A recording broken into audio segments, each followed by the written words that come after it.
नमस्कार दोस्तों, आपका मेरे YouTube चैनल हिंदी कहानी पर स्वागत है। इस तरह शुरू हुआ रक्षाबंधन का त्यौहार। ये है 5 पौराणिक रोचक कथाएं। आइए जानते हैं। भाई बहन के अटूट प्रेम को समर्पित रक्षा बंधन का त्यौहार पूरे देश में धूमधाम से मनाया जाता है। सुबह से ही सड़कों पर राखी बंधवाए भाई और राखियां और मिठाई लेकर भाइयों के घर जाती बहनों की चहल पहल होती है। लेकिन क्या आप जानते हैं कि इस त्यौहार की शुरुआत सगे भाई बहनों ने नहीं की थी। रक्षाबंधन कब शुरू हुआ, इसे लेकर कोई तारीख तो स्पष्ट नहीं है, लेकिन माना जाता है कि इस पर्व की शुरुआत सतयुग में हुई थी। इस त्यौहार से संबंधित कई कथाएं पुराणों में मौजूद है। राजा बलि और लक्ष्मी माँ ने शुरू की भाई बहन की राखी। राजा बलि बहुत दानी राजा थे और भगवान विष्णु के अनन्य भक्त भी थे। एक बार उन्होंने यज्ञ का आयोजन किया।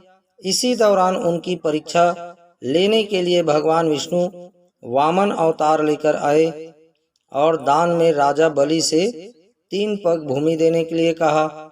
लेकिन उन्होंने 2 पग में ही पूरी पृथ्वी और आकाश नाप लिया।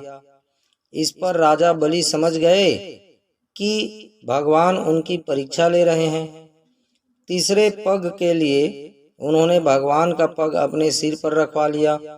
फिर उन्होंने भगवान से याचना की कि अब तो मेरा सब कुछ चला ही गया है, प्रभु आप मेरी विनती स्वीकारें और मेरे साथ पाताल में चलकर रहें। भगवान ने भक्त की बात मान ली और बैकुंठ छोड़कर पाताल चले गए। उधर देवी लक्ष्मी परेशान हो गई। फिर उन्होंने लीला रची और गरीब महिला बनकर राजा बलि के सामने पहुंची और राजा बलि को राखी बांधी। बलि ने कहा कि मेरे पास तो आपको देने के लिए कुछ भी नहीं है। इस पर देवी लक्ष्मी अपने रूप में आ गई और बोली कि आपके पास तो साक्षात भगवान है, मुझे वही चाहिए, मैं उन्हें ही लेने आई हूँ। इस पर बलि ने भगवान विष्णु को माता लक्ष्मी के साथ जाने दिया। जाते समय भगवान विष्णु ने राजा बलि को वरदान दिया कि वह हर साल 4 महीने पाताल में ही निवास करेंगे।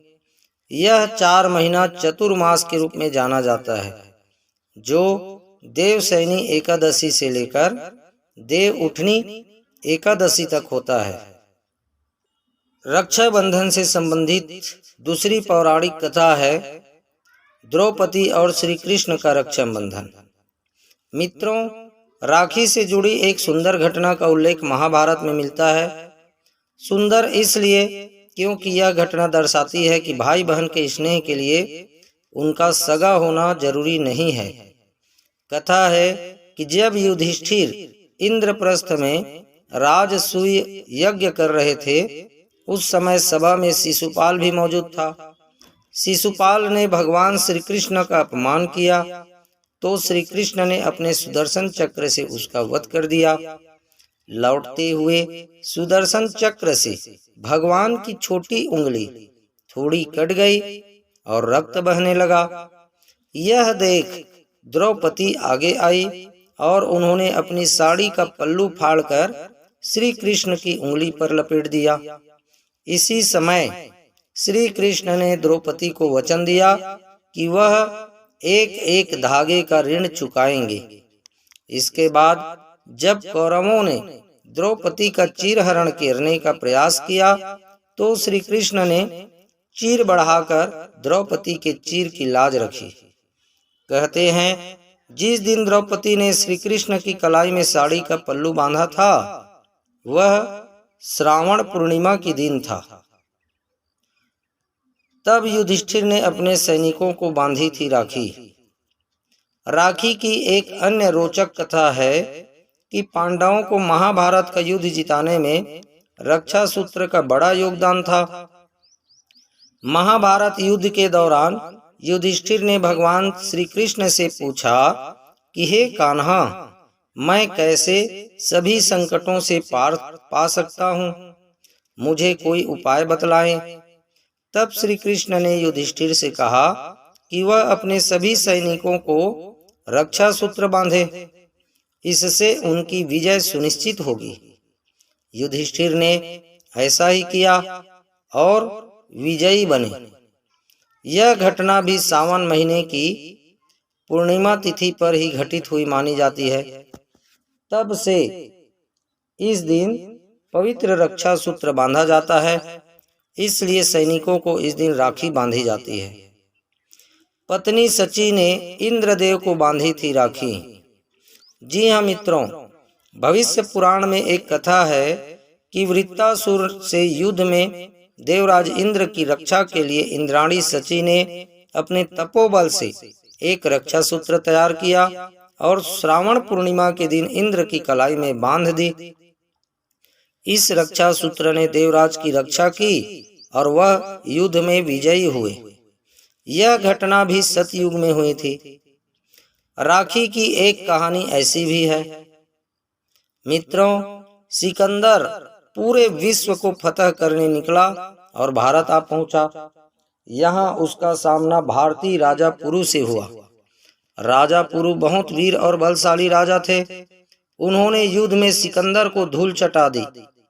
इसी दौरान सिकंदर की पत्नी को भारतीय त्योहार रक्षाबंधन के बारे में पता चला। तब उन्होंने अपने पति सिकंदर की जान बख्शने के लिए राजा पुरु को राखी भेजी। पुरु आश्चर्य में पड़ गए, लेकिन राखी के धागों का सम्मान करते हुए उन्होंने युद्ध के दौरान जब सिकंदर पर वार करने के लिए अपना हाथ उठाया तो राखी देखकर ठिठक गए और बाद में बंदी बना लिए गए। दूसरी ओर बंदी बने पुरु की कलाई में राखी को देखकर सिकंदर ने भी अपना बड़ा दिल दिखाया और पुरु को उनका राज्य वापस कर दिया। इस प्रकार बहुत ही सुंदर सुंदर और रोचक रक्षाबंधन से जुड़ी हुई ये कहानी आपको अच्छी लगी होगी। कृपया आप लाइक और शेयर अवश्य करें। दोस्तों, इसी प्रकार की सुंदर और अच्छी कथा और कहानियों के लिए आप मेरे YouTube चैनल हिंदी कहानी से जुड़े रहने के लिए सब्सक्राइब अवश्य करें। आप हमेशा खुश रहें, मुस्कुराते रहें। जय जय श्री राधे कृष्ण। धन्यवाद।